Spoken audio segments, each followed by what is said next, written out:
ଓଡ଼ିଆ ଭାଷା ସାହିତ୍ୟରେ ଲିଙ୍ଗର ପ୍ରାଧାନ୍ୟ ରହିଛି।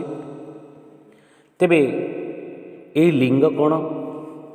ଲିଙ୍ଗ ଆମେ ସାଧାରଣତଃ ପୁଂଲିଙ୍ଗ, ସ୍ତ୍ରୀଲିଙ୍ଗ, କ୍ଳୀବଲିଙ୍ଗ, ପୁଣି ଉଭୟ ଲିଙ୍ଗ ଆକାରରେ ଆମେ ଜାଣିଥାଉ। ଏହି ଲିଙ୍ଗ ପୁଣି ବିଶେଷ୍ୟ, ସର୍ବନାମ, ବିଶେଷଣ ଭେଦରେ ଅନ୍ୟାନ୍ୟ ପ୍ରକାର ହୋଇଥାଏ ବା ତାର ବିଚାର କରାଯାଇଥାଏ। ତେବେ ସାଧାରଣତଃ ସ୍ତ୍ରୀଲିଙ୍ଗ ଯେତେବେଳେ ଆମେ ବ୍ୟବହାର କରୁ, ତାହା ସେ ଯାହା ହେଉନା କାହିଁକି ତାକୁ ଜାଣିବାର ଆବଶ୍ୟକତା ହୋଇଥାଏ ଏବଂ ବିଦ୍ୟାର୍ଥୀଙ୍କର ପରୀକ୍ଷା ନିମନ୍ତେ ହେଉ ବା ଜ୍ଞାନ ନିମନ୍ତେ ହେଉ ଏହାର ଆବଶ୍ୟକତା ମଧ୍ୟ ଯଥେଷ୍ଟ ରହିଛି। ତେଣୁ ଆମେ ଆଜି ସେହି ଲିଙ୍ଗର ପରିବର୍ତ୍ତନ ବିଷୟରେ ଆଜି ଆଲୋଚନା କରିବା। କରିର କରିଣୀ ପକ୍ଷୀ ଯେ ପକ୍ଷିଣୀ ଓଟ ହୋଇଥାଏ ଓଟି,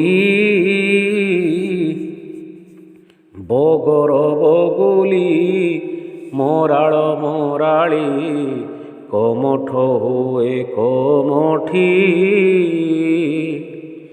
ଜିଭ୍ୟଗ ଜିଭ୍ୟଗା ନାଗ ହୁଏ ନାଗା କୁକୁର ଜାଣ କୁକୁରୀ, ନାଗର ନାଗୁଣୀ ନାଗ ଯେ ନାଗିନୀ ଦ୍ୱନ୍ଦ୍ୱଚର ଦ୍ୱନ୍ଦ୍ୱଚରୀ, ପନ୍ନଗ ପନ୍ନଗୀ ଛାଗ ହୁଏ ଛାଗି ହାତୀ ହୁଇ ହାତୁଣୀ, କରିର କରିଣୀ ଏଣ ହୁଏ ଏଣୀ ପତତ୍ରୀର ପତତ୍ରିଣୀ, କୁରଗ କୁରଗୀ କୁରଙ୍ଗ କୁରଙ୍ଗୀ ଘୋଣିର ହୁଏ ଘୋଣିନୀ, ସାରିକ ସାରିକା ଯୁକ ହୁଏ ଯୁକା ବାଜି ହୁଇ ବାଜିନୀ, ମିରିଗ ମିରିଗି ମୁରଗ ମୁରଗୀ କେଶରୀର କେଶରିଣୀ, ମାର୍ଜାର ମାର୍ଜାରୀ ବାନର ବାନରୀ ବାଘ ହୋଇ ବାଘୁଣୀ,